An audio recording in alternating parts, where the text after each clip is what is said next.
ঘটছে, তাই না? ভাবলে খারাপ লাগে। মানুষ একটু ঘুরতে যাবে, তবুও এখন ঘুরতে পারছে না। মনের আনন্দে হাসব্যান্ড ওয়াইফ একটু হানিমুনে যাবে, সেটাও এখন হয়তো করতে ভয় পাবে। ফ্যামিলিরা হয়তো ছাড়তে তাদেরকে সাহস পাবে না। এই যে বলছি পেহেলগাম, নাম তো হয়তো অনেকে শুনেছেন, অনেকে শুনেন নাই। সেটা কাশ্মীরে পড়ে। তো সেখানে ঘটনা যা ঘটেছে শুনে খারাপ লাগলো আমার। তাই ভাবলাম আমি যতটুকু জানি ততটুকু আমি আপনাদের কাছে শেয়ার করছি। আমাদের হিন্দু পর্যটক যারা ওইখানে গিয়েছে তাদেরকে নাম শুনে তাদেরকে মারা হচ্ছে, মাথায় গুলি করে মারা হচ্ছে। কি খারাপ লাগে কথাটা যখন জানতে পারি আমি। কারণ তারা ঘুরতে গিয়েছিল কতটা আনন্দে, মনের আনন্দে গিয়েছিল, পরিবারের সাথে ঘুরতে গিয়েছিল। অনেকেই নতুন বিবাহিতা তারা হানিমুনে গিয়েছিল। তারা স্বপ্নের জায়গা বলি আমরা, স্বর্গ বলি যেখানে, সেখানে ঘুরতে গিয়েছিল। সেখানে গিয়ে যদি এমন একটা অবস্থা হয়, তবে মনে কতটা দুঃখ লাগতে পারে ভাবতে পারেন। কেন করেন এসব? যারা করেন এসব সবাই খারাপ না, আমি সবাইকে বলছি না।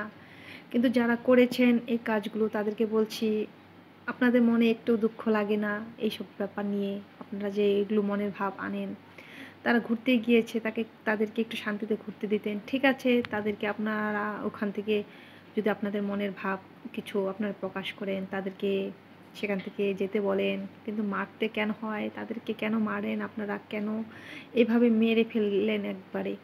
তারা অনেক আশা করে গিয়েছিল, স্বপ্নের দেশ ঘুরতে গিয়েছিল, স্বপ্নের জায়গায় তারা গিয়েছিল। এসে কত গল্প, কত কিছু করবে ফ্যামিলির সাথে, কত স্বপ্ন নিয়ে গিয়েছিল। একটা মনে আনন্দ থাকে, সেই আনন্দটা কেন আপনারা ভেঙে দিলেন? আজকাল দেখুন এমন কিছু পরিস্থিতির কারণে আমরা অনেক সময় ঘুরতে যেতে চাই, আমাদেরকে যেতে দেয় না। কারণ সবাই একটু ভয় পায়।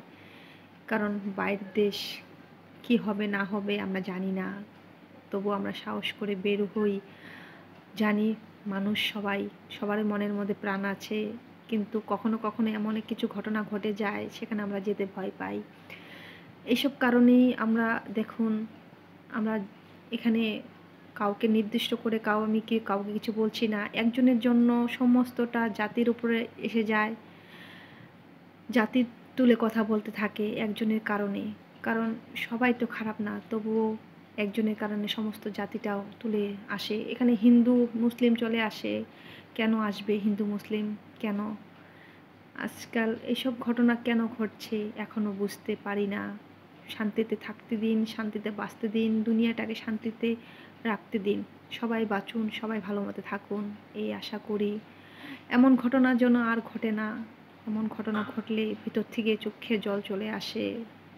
নিজের ঘটনা না হলেও যাদের সাথে হয়েছে তাদের কথা ভাবলে অনেকটা দুঃখ লাগে, বুকটা ফেটে যায়। কাল রাত যখন আমি শুনেছি ঘটনাটা, আমি তখনই ভাবলাম শেয়ার করি, কিন্তু তখন শেয়ার করা তো মতো পরিস্থিতি নেই।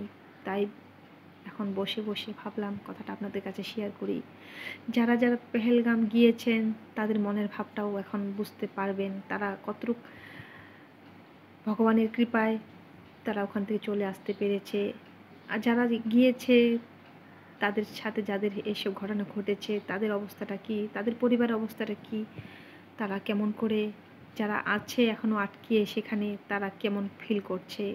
যাদের সাথে ঘটনা ঘটেছে তারা কেমন আছে এখন অবস্থা?